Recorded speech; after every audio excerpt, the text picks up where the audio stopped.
Good morning students. हमारा topic चल रहा था न्यूक्लियर बाइंडिंग एनर्जी, ठीक है, नाभिकीय या बंधन ऊर्जा।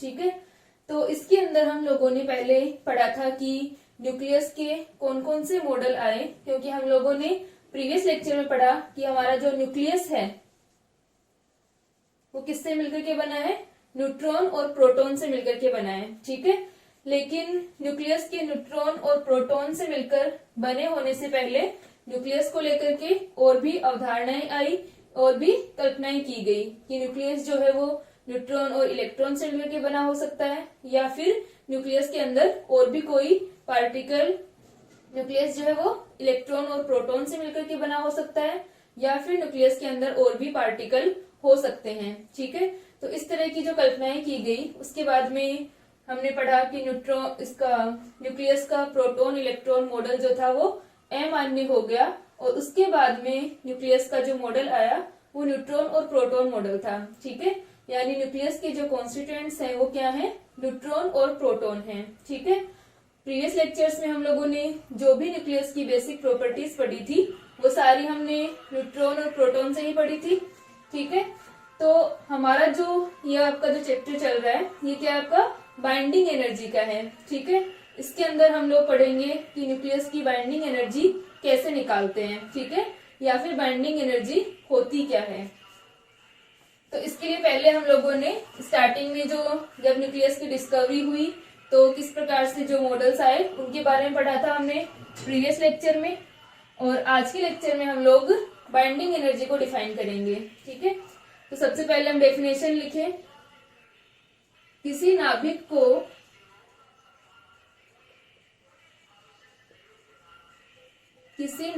को उसके घटक अवयवों में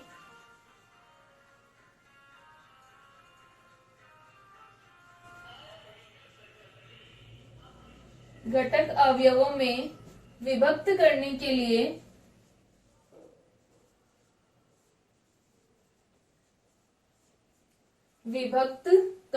लिए आवश्यक ऊर्जा को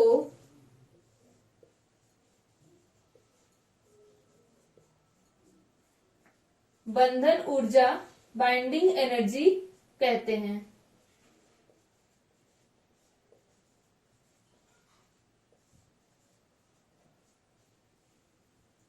ठीक है, तो यहाँ पर जैसे कि हमने प्रीवियस लेक्चर में पढ़ा था कि न्यूक्लियस के जो घटक अवयव हैं क्या होंगे, न्यूट्रॉन और प्रोटॉन होंगे। इसका मतलब कि किसी भी नाभिक को न्यूट्रॉन और प्रोटॉन में डिकम्पोज करने के लिए हमें जितनी ऊर्जा की आवश्यकता होती है, यानी जितनी एनर्जी न्यूक्लियस को देनी पड़ती है, वो क्या कहलाती है, उसकी बाइंडिंग एनर्जी, बंधन ऊर्जा कहलाती है। ठीक है, या फिर दूसरे शब्दों में हम कह सकते हैं कि अनंत से न्यूट्रॉन तथा प्रोटॉन को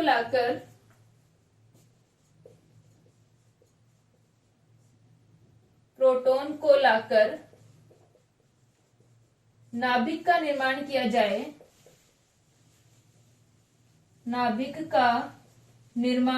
जाए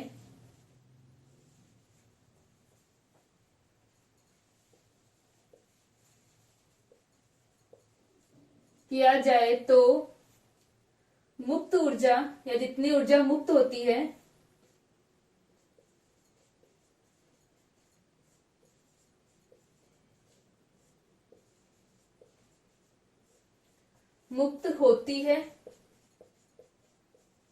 क्या कहलाती है, वह बाइंडिंग एनर्जी, बंधन ऊर्जा कहलाती है।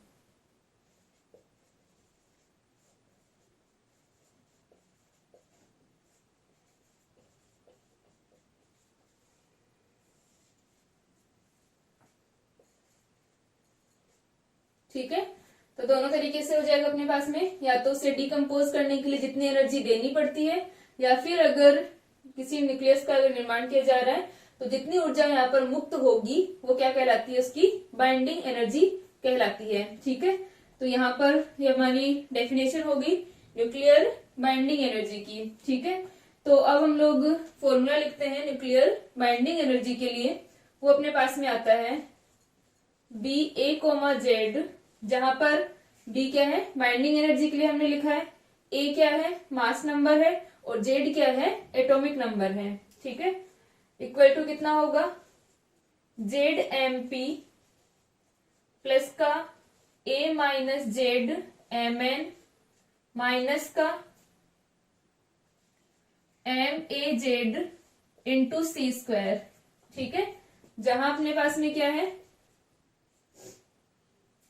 जे ये एम पी क्या है, प्रोटॉन का मास है, प्रोटॉन का द्रव्यमान, एम एन क्या है, और ये हम लोग पहले पढ़ चुके हैं कि किसी भी एटम के अंदर उसका एटॉमिक नंबर अगर जेड है तो उसके अंदर जेड नंबर ऑफ प्रोटॉन्स होंगे, और उसका मास नंबर ए है तो ए माइनस जेड क्या होंगे, उसके अंदर न्यूट्रॉन होंगे। ठीक है, तो यहां से अपने पास में आ गया कि एमपी प्रोटॉन का द्रव्यमान और एम एन क्या है, न्यूट्रॉन का द्रव्यमान।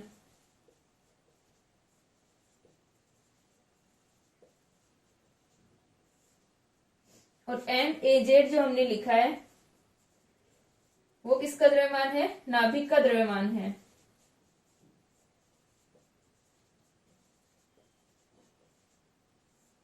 ठीक है, तो ये हमारा बाइंडिंग एनर्जी का फॉर्मूला होता है। ठीक है, इस प्रकार बाइंडिंग एनर्जी को डिफाइन करते हैं। अब यहाँ पर हमने जेड एमपी लिया है। ठीक है, तो एमपी क्या है, प्रोटॉन का मास है। अगर हम यहाँ पर एमपी की जगह एम एच लें, ठीक है, एम एच हमारा हाइड्रोजन एटम का जो मास होता है, ठीक है,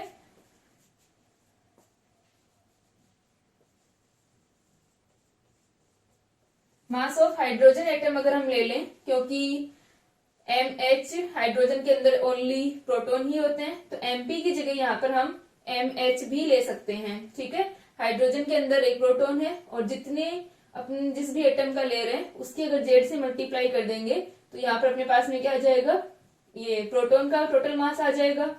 लेकिन जब अगर हम हाइड्रोजन एटम का मास लेंगे तो यहाँ पर इलेक्ट्रॉन भी कंसिडर होते हैं, इसलिए यहाँ पर भी हमें क्या लेना पड़ेगा, यहाँ पर हमें जिस एटम की हम बाइंडिंग एनर्जी निकाल रहे हैं वो एटम का मास लेना पड़ेगा। ठीक है, यहाँ पर हमने क्या लिखा हुआ है, न्यूक्लियस का द्रव्यमान लिया है, नाभिक का द्रव्यमान, तो हमें क्या लेना पड़ेगा, अगर हम यहाँ पर हाइड्रोजन लेते हैं यानी एटम अगर हमने यहाँ पर लिया है तो यहाँ पर भी हमें एटम का मास लेना पड़ेगा जिस एटम की हम बाइंडिंग एनर्जी निकाल रहे हैं। ठीक है, तो हम लिख सकते हैं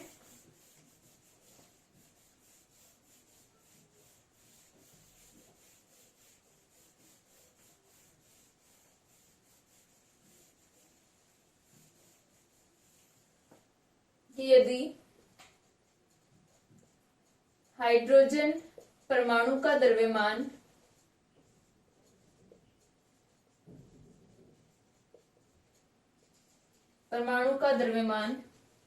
mH है तो बाइंडिंग एनर्जी, बंधन ऊर्जा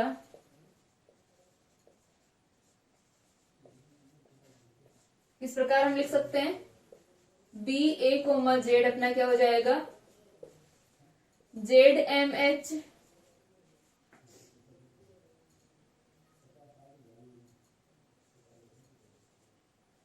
प्लस ए माइनस जेड, एम एन पर कोई फर्क नहीं पड़ेगा क्योंकि हाइड्रोजन एटम के अंदर न्यूट्रॉन नहीं है, माइनस यहां पर अब हम लोग एटम का मास लेंगे इंटू सी स्क्वायर।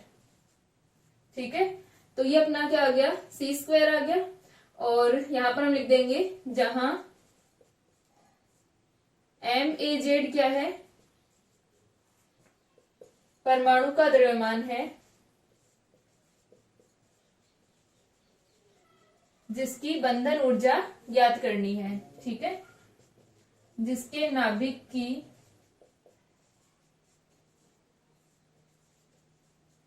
बंधन ऊर्जा ज्ञात करनी है।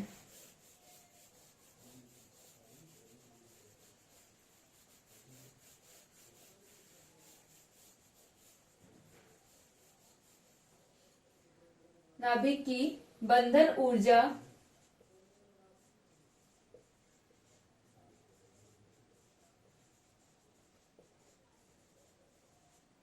ज्ञात करनी है। ठीक है, तो हमारे पास में ये फॉर्मूला आ गया बाइंडिंग एनर्जी के लिए। अब जो मास होता है किसी भी एटम का, हमने स्टार्टिंग में पढ़ा था कि मास को एटॉमिक मास यूनिट AMU या ओनली यू के अंदर लिखा जाता है। ठीक है, तो हम लोग AMU को चेंज करते हैं। हमारे पास में इसको हम AMU में लिखेंगे तो 1 AMU कितना होता है, हम लिख सकते हैं कि चूंकि द्रव्यमान को एटॉमिक मास यूनिट AMU में लिखा जाता है,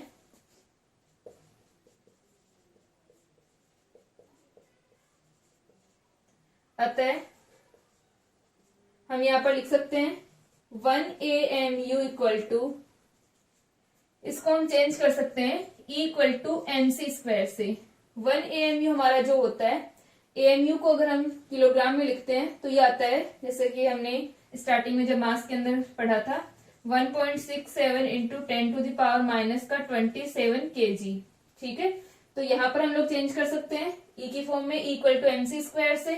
तो यहाँ पर m की जगह हम क्या लिख दें, m की जगह हम कितना मास लिख सकते हैं, 1.67 into 10 to the power minus का 27।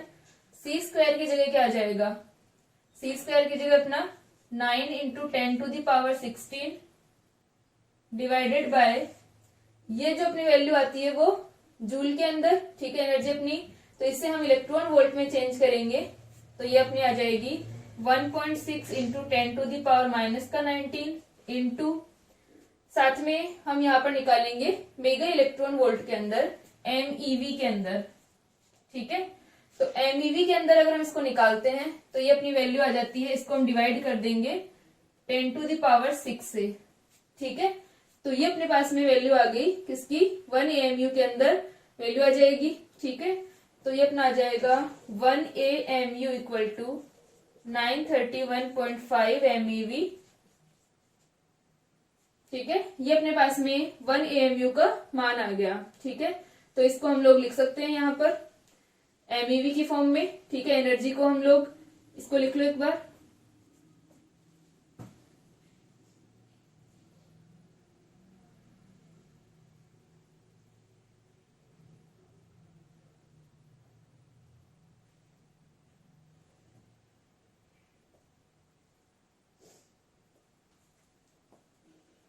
ठीक है, यहां तक हो गया।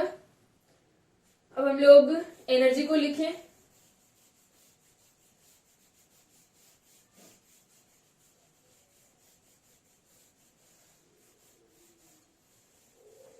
तो यहां से अपने पास में आ जाएगा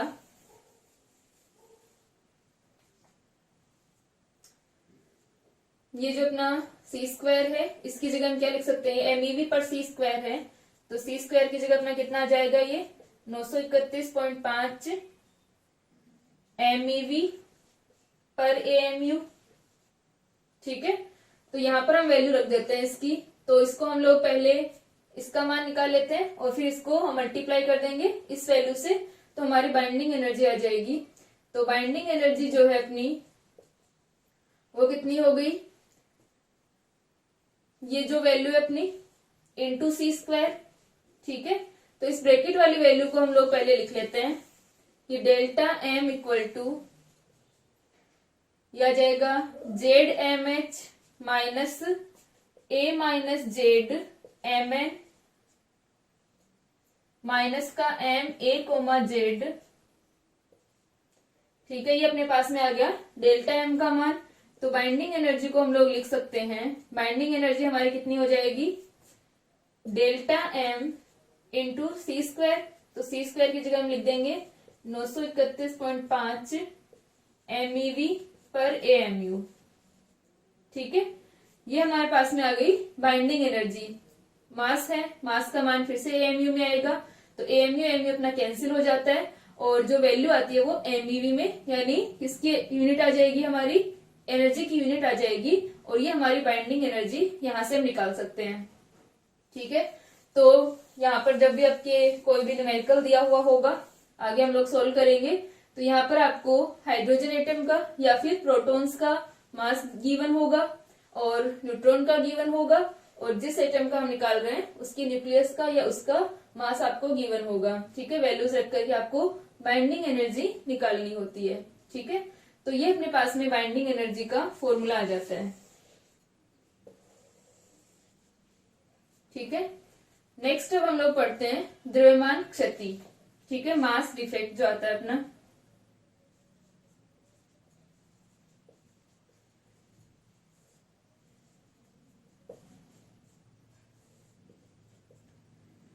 मास डिफेक्ट या द्रव्यमान क्षति क्या होती है? जब अपन ये कैलकुलेट करते हैं, यानी अगर अपने पास में किसी भी एटम के अंदर कितने प्रोटॉन का मास कितना है, mp है, और न्यूट्रॉन का मास कितना है, mn है। तो ZmP और A माइनस ZmN, इनको अगर हम ऐड करें, ठीक है, तो इनका जो मास होता है वो न्यूक्लियस के मास से क्या होता है, ग्रेटर देन होता है। ठीक है, यानी नाभिक के जो अवयव हैं उनका जो मास होगा वो क्या होगा, नाभिक के मास से ज्यादा होता है। ठीक है, तो हम लिख सकते हैं कि ZmP प्लस का A माइनस ZmN जो होता है वो ग्रेटर देन होता है MaZ से। ठीक है, तो इनका मास न्यूक्लियस के मास से ज्यादा है, यानी यहाँ पर अपने पास में क्या आएगा, अगर हम इनके मास में से न्यूक्लियस के मास को माइनस करते हैं तो कुछ ना कुछ हमारे पास में वैल्यू बचती है। डेल्टा एम अपने पास बचेगा, ZmP प्लस का A माइनस ZmN माइनस का MaZ। ठीक है, तो यहाँ पर अपने पास में कुछ वैल्यू आई, इसका मतलब कि जो न्यूक्लियस का मास है वो इनसे कम है।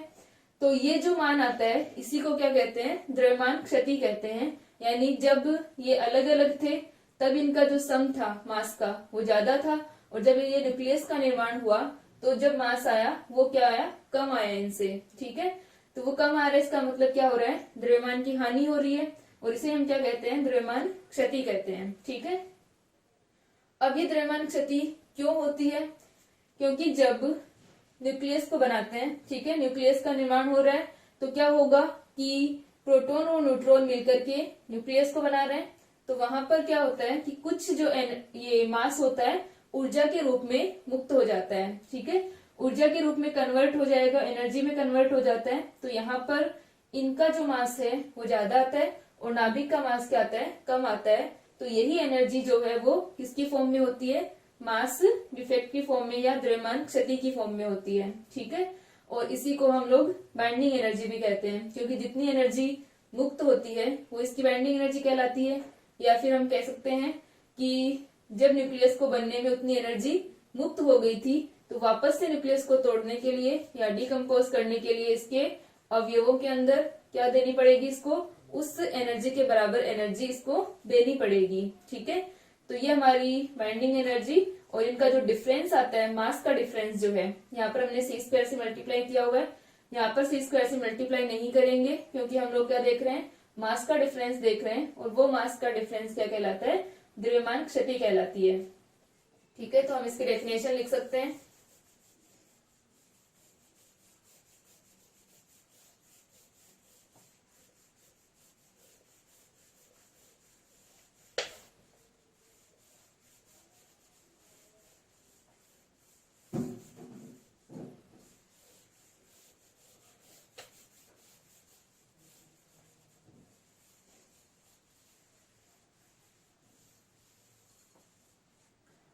तो यहाँ पर हम लिख रहे हैं द्रव्यमान क्षति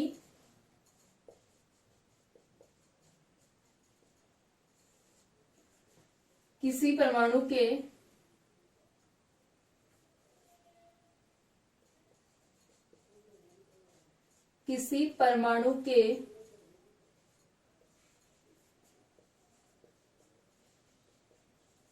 नाभिक का द्रव्यमान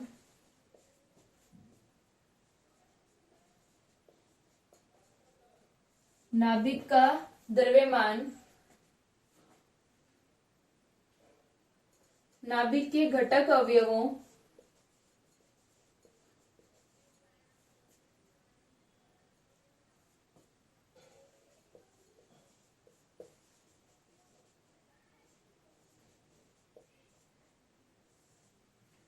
नाभिक के घटक अवयवों के, घटक अवयव यहाँ पर क्या हो जाएंगे, घटक अवयवों न्यूट्रॉन तथा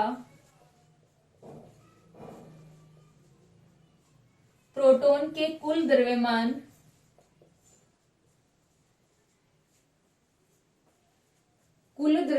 से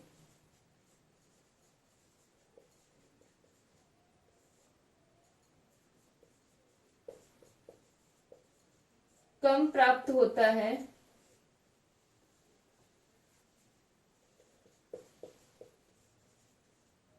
द्रव्यमान का यह अंतर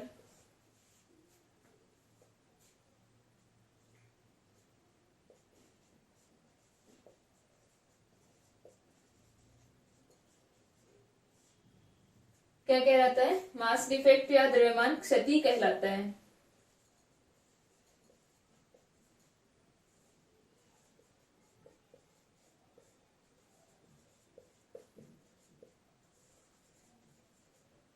ठीक है, डेल्टा एम इक्वल टू कितना हो जाएगा? जेड एम पी प्लस का A minus Z M N minus का एम ए जेड। ठीक है, ये न्यूक्लियस का मास है और ये अपने पास में क्या है? डेल्टा एम इस प्रकार से आ जाएगा। ठीक है, तो ये हमारी क्या है? मास डिफेक्टिव द्रव्यमान क्षति है। ठीक है, इसको लिखो।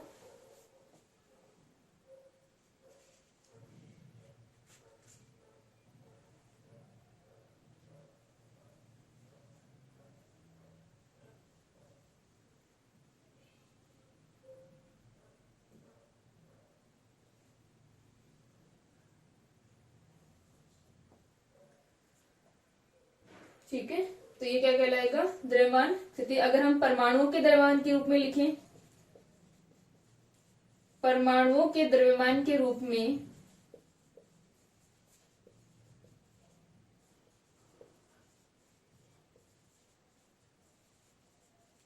इसे निम्न प्रकार लिख सकते हैं।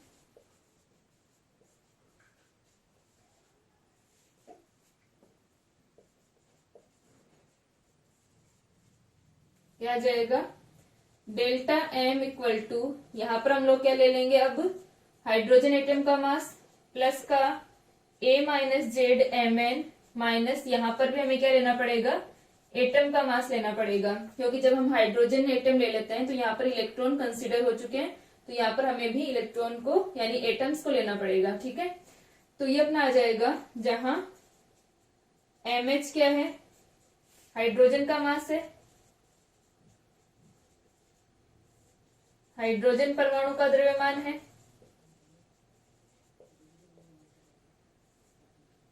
और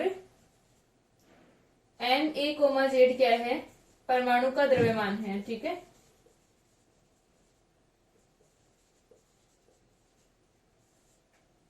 ठीक है, तो ये अपने पास में वैल्यू आ जाती है। अब इसका रीजन हम लोग लिख सकते हैं कि जब प्रोटॉन और न्यूट्रॉन से किसी न्यूक्लियस का निर्माण होता है तो क्या होता है कि जो एनर्जी है वो क्या हो जाए, ये द्रव्यमान जो है वो किसमें? ऊर्जा के रूप में क्या हो जाता है? मुक्त हो जाता है।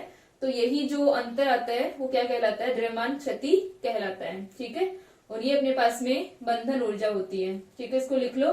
फिर हम लोग पढ़ते हैं कि संकुलन गुणांक क्या होता है।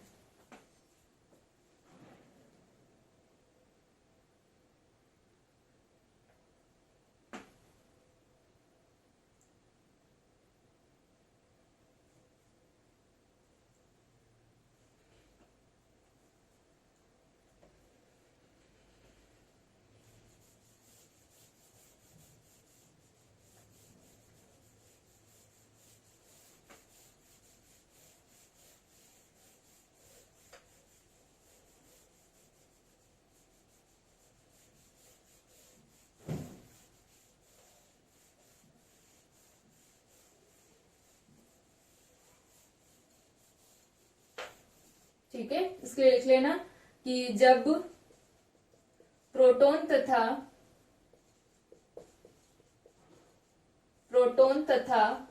न्यूट्रॉन को अनंत से लाकर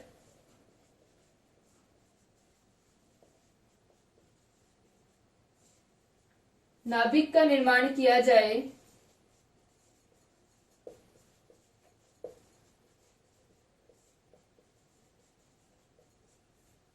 किया जाए तो कुछ द्रव्यमान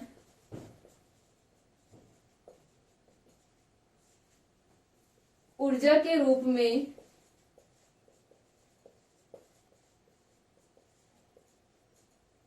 मुक्त हो जाता है। इसलिए नाभिक का द्रव्यमान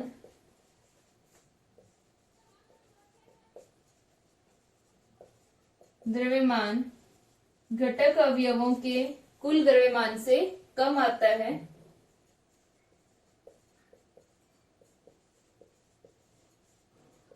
कुल द्रव्यमान से कम आता है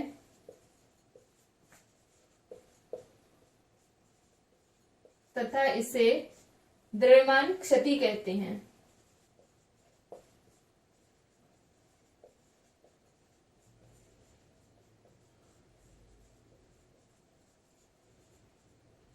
ठीक है, इसीलिए क्या होता है कि किसी न्यूक्लियस को डिकम्पोज करने के लिए उसे इस द्रव्यमान क्षति के बराबर ऊर्जा देनी पड़ती है, यानी बाइंडिंग एनर्जी देनी पड़ती है। ठीक है, तो ये अपने पास में आ गया द्रव्यमान क्षति क्या होती है। अब हम लोग पढ़ते हैं संकुलन गुणांक। संकुलन गुणांक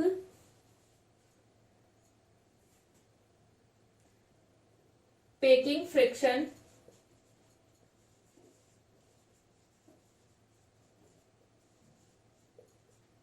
संकुलन गुणांक क्या होता है? किसी परमाणु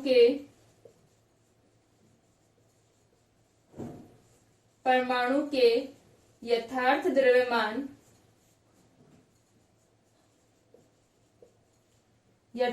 द्रव्यमान m तथा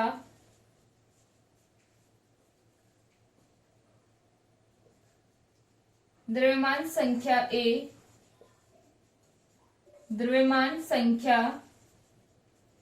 a का अंतर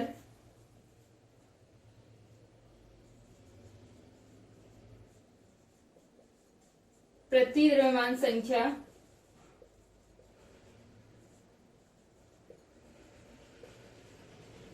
संकुलन गुणांक कहलाता है।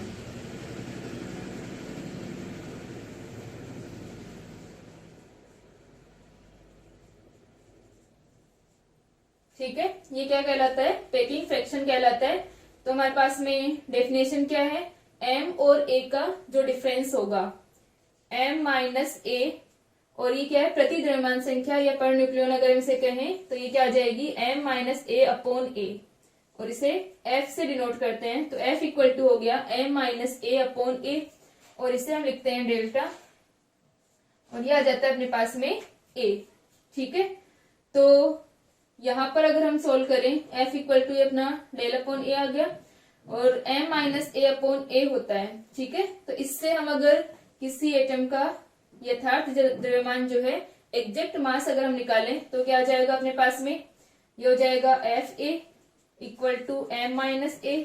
तो यहां से अपने पास में आ जाएगा fa प्लस a, तो f1 plus a equal to m। तो m का मान क्या आ गया? m equal to f1 plus a। ठीक है, ये क्या होगा? किसी एटम का एग्जैक्ट मास होगा f इंटू 1 प्लस a। ठीक है, अब जो अपने कार्बन एटम होता है,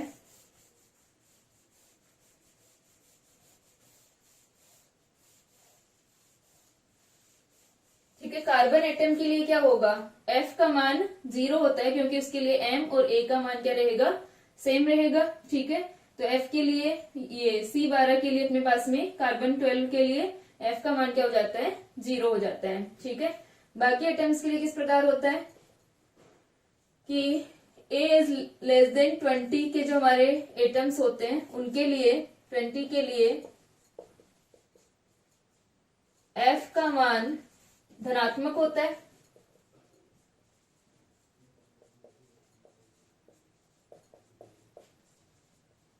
ठीक है, और सेकंड 180 से 20 तक के जो 20 से 180 तक के जो एटम्स होंगे उनके लिए f का मान ऋणात्मक होता है।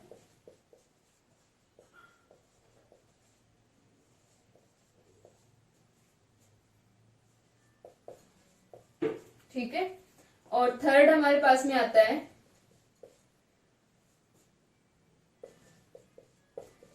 वापस से इनके लिए F जो होगा धनात्मक होता है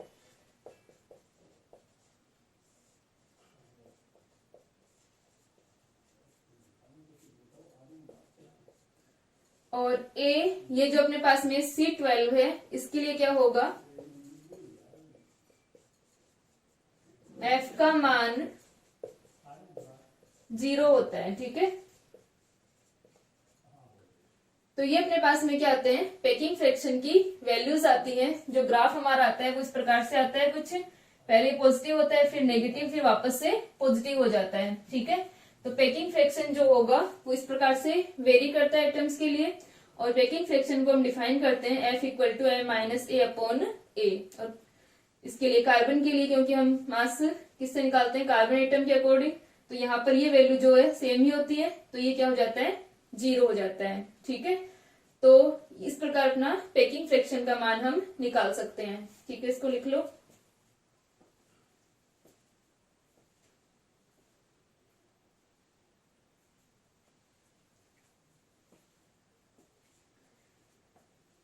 ठीक है, यहां तक हो गया। अब हम लोग एक न्यूमेरिकल सोल्व करते हैं।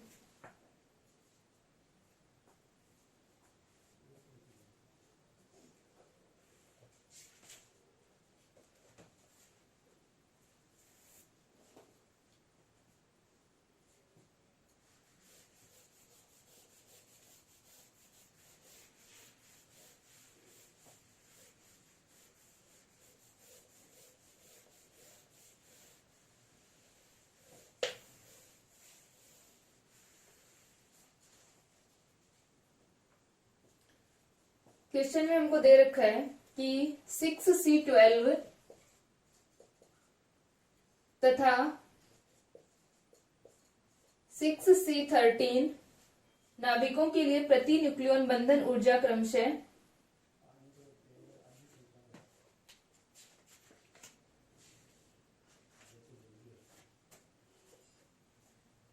नाभिकों के लिए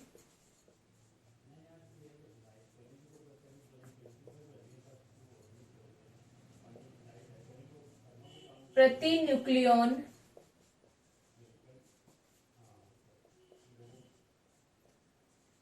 बंधन ऊर्जा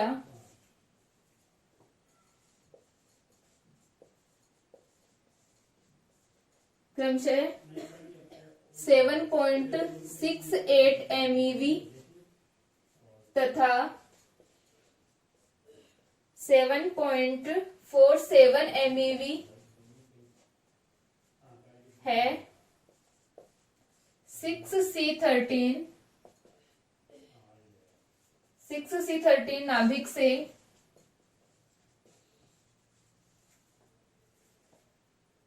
नाभिक से एक न्यूट्रॉन वियुक्त करने के लिए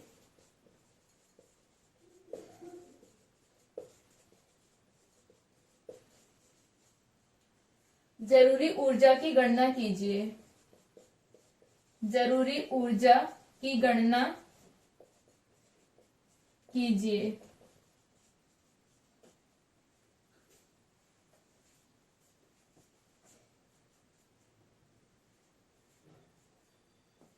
ठीक है, तो हम लोगों को दे रखा है कि हमें दो न्यूक्लियस 6C12 और 6C13 इनकी जो प्रति न्यूक्लियन बंधन ऊर्जा है वो हमको दे रखी है 7.68 MeV और 7.47 MeV। प्रति न्यूक्लियन बंधन ऊर्जा जो होती है वो अपने पास में B/A होती है। ठीक है, आगे हम लोग पढ़ेंगे इसको कि B/A हमारी क्या होती है, प्रति न्यूक्लियन बंधन ऊर्जा होती है। ठीक है, तो यहाँ पर अपने को जो बाइंडिंग एनर्जी दे रखी है वो कितनी दे रखी है, 7.68 MeV और 7.47 MeV हमको गिवन है। और जो हमारा 6C13 न्यूक्लियस है उसमें से एक न्यूट्रॉन को निकालने के लिए क्या आवश्यक ऊर्जा की हमें गणना करनी है। ठीक है, तो यहाँ पर हमको बाइंडिंग एनर्जी गिवन है और न्यूट्रॉन को निकालने की एनर्जी हमें निकालनी है कि न्यूट्रॉन को अगर हम डिकम्पोज करते हैं तो कितनी एनर्जी की आवश्यकता होगी। ठीक है, तो यहां से अपने पास में आएगा कि हमको 6C12 की गिवन है, हमें B/A का मान हमको दे रखा है 7.B1/A का मान अपने पास में है 7.68 MeV।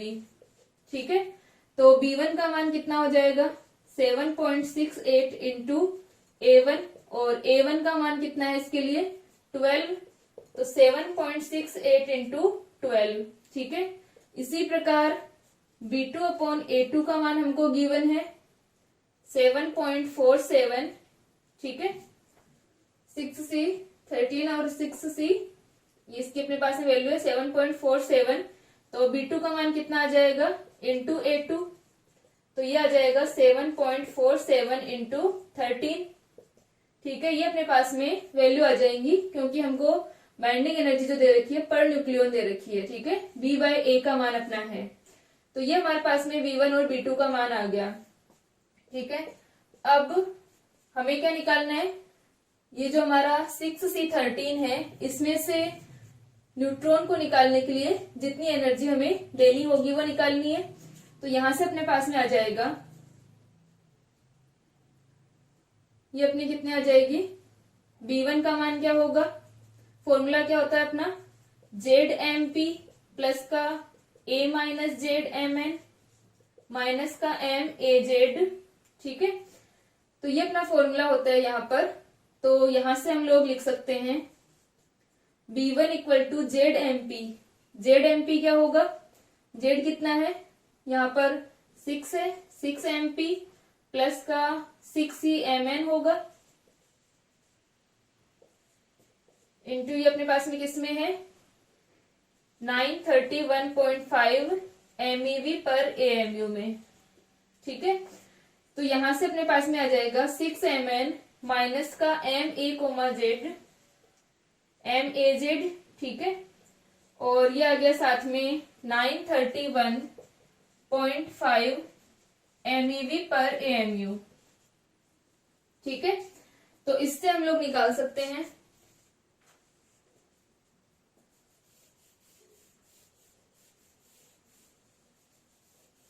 तो यहां पर हमारे पास में M का मान कितना आ जाएगा, M ये हमारे पास में किसके लिए है 6C12 के लिए है। ठीक है, तो ये अपना आ जाएगा M का मान कितना आ गया, इसको पहले हम लोग इस साइड भेजेंगे तो ये आ जाएगा B1/931.5। ठीक है, तो B1/931.5 और बाइंडिंग एनर्जी अपनी एनर्जी है तो ये MeV में होगी, तो ये अपना AMU में आ जाएगा। ठीक है, तो यहां से पहले हम लोग इसको लिख सकते हैं 6MP प्लस 6Mn माइनस का M6C12 equal to B1/931.5 AMU। ठीक है, ये अपना आ गया।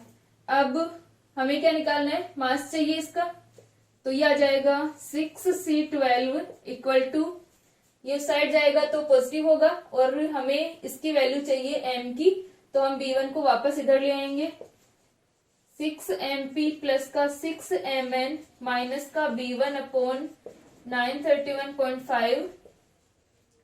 ठीक है, तो ये अपने पास में आ गया MCC 6C12 का मान आ गया। ठीक है, इसी प्रकार हम क्या निकाल सकते हैं MC इसका 6C13 का। ठीक है, अगर इसके लिए हम लिखें तो B2 अपने पास में क्या होगा 6MP प्लस का 7Mn माइनस का M 6C13 इंटू 931.5। ठीक है, ये अपना कितना हो जाएगा 931.5 MeV पर AMU। ठीक है, ये अपने पास में वैल्यू आ गई। बाइंडिंग एनर्जी है ये MeV में है। ठीक है, तो यहां से अपने पास में आ गया 6MP प्लस का 7Mn माइनस का M6C13 इक्वल टू B2/931.5 931.5, ठीक है। एमयू से एमयू कैंसिल हो जाएगा, ये बच जाएगा एएमयू में, यानी मास की यूनिट बच गई, ठीक है। अब हमें निकालना है M6C13। तो M6C13 का मान कितना होगा, 6 MP प्लस का 7 Mn माइनस ये वाली वैल्यू V2 अपॉन 931.5 AMU, ठीक है। ये हमारे पास में वैल्यू आ गई। इसका MC612 आ गया और M6C13 आ गया, ठीक है। इसको लिखो।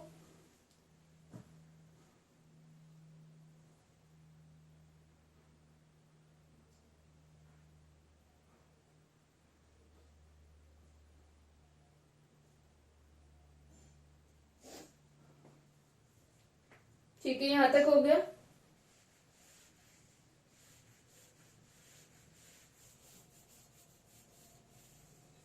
अब हमें क्या करना है, एक न्यूट्रॉन को निकालने के लिए आवश्यक ऊर्जा चाहिए, न्यूट्रॉन को वियुक्त करने के लिए। तो क्या होगा, उसकी वैल्यू क्या आ जाएगी, E इक्वल टू, यहां पर न्यूट्रॉन को निकालने के लिए जो एनर्जी होगी, ठीक है, हम किस तरह से निकाल रहे हैं, बाइंडिंग एनर्जी को हम किस तरह से निकालते हैं। यहाँ पर अपने पास में होता है ZMP प्लस का A माइनस ZMN माइनस का जिस एटम में से हम लोग इसको डिकम्पोज करते हैं, प्रोटॉन या न्यूट्रॉन को, उस न्यूक्लियस का मास, ठीक है। तो यहाँ पर अपने पास में क्या हो जाएगा कि जो हमारा 6C12 है उसमें अगर हम एक न्यूट्रॉन को ऐड करें, ठीक है, तो हमारे पास में क्या बन जाएगा, 6C13 बन जाएगा। तो हम लोग लिख सकते हैं यहाँ पर कि यहाँ पर अपना मास किसका आ जाएगा, 6C12, और उसमें हम लोग क्या करें, एक न्यूट्रॉन ऐड, ठीक है। इस न्यूट्रॉन को हम इसमें मिलाते हैं तो हमारे पास में 6C13 आता है, ठीक है। तो इन दोनों को मिलाने पर जो एनर्जी मुक्त होती है, ठीक है, वही हमारी क्या होगी, अगर इसमें से हम न्यूट्रॉन को निकालते हैं तो जितनी ऊर्जा देनी पड़ती है वही हमारी एनर्जी होगी, ठीक है। जब हमने द्रव्यमान क्षति पढ़ी थी तब देखा था कि अगर हम प्रोटॉन और न्यूट्रॉन को अनंत से ला करके किसी न्यूक्लियस को बनाते हैं तो जितनी ऊर्जा मुक्त होती है वो उसकी द्रव्यमान क्षति होती है, और वही ऊर्जा क्या होती है, बंधन ऊर्जा होती है, अगर हमें क्या करना पड़े, किसी न्यूक्लियस में से इन प्रोटॉन और न्यूट्रॉन को निकालना पड़े, ठीक है। तो यहाँ पर हम लिख सकते हैं कि M6C12 प्लस Mn माइनस किसका आ जाएगा यहाँ पर 6C13, ठीक है, क्योंकि इन दोनों को मिलाकर के जब 6C13 बनाया जाएगा तो वहां पर क्या होगी, एनर्जी मुक्त होगी। या हम कह सकते हैं कि इस 6 से जो हमारा 6C13 है इसमें से हम जो न्यूट्रॉन निकालेंगे तो उतनी ऊर्जा हमें देनी पड़ेगी, ठीक है। तो यहाँ पर अपना आ जाएगा N6C13, ठीक है। तो इन सब की वैल्यूज अपने पास में है, इंटू 931.5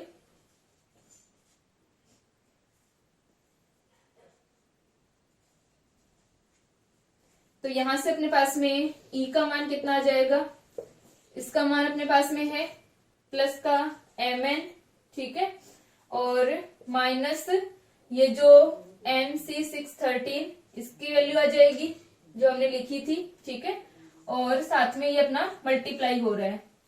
ये सारी वैल्यूज अपने पास में गिवन है, इन सबको हम रख करके जब सोल्व करते हैं तो ये नॉर्मली हमारे पास में बचता है V2 माइनस B1 बचेगा, ठीक है। तो उसको हम सोल्व कर लेंगे और अपने पास में क्या आ जाती है, इसको न्यूट्रॉन को निकालने के लिए जितनी एनर्जी की आवश्यकता होती है वो अपने पास में आ जाएगी, और वो किसके अंदर आती है, MeV के अंदर आ जाएगी। B2 और B1 क्या है, इसको जब सोल्व करोगे तो B2 माइनस B1 ही बचेगा, ठीक है। और B2 अपनी क्या थी, जो हमको गिवन है 7.47 इंटू 13, और B1 क्या है 7.68 इंटू 12, ठीक है। ये हमारी वैल्यू है, यहाँ पर रखेंगे तो अपने पास में एनर्जी आ जाएगी न्यूट्रॉन को निकालने के लिए जितनी एनर्जी की आवश्यकता होगी, ठीक है। तो इस प्रकार हम लोग न्यूमेरिकल्स को सोल्व कर सकते हैं।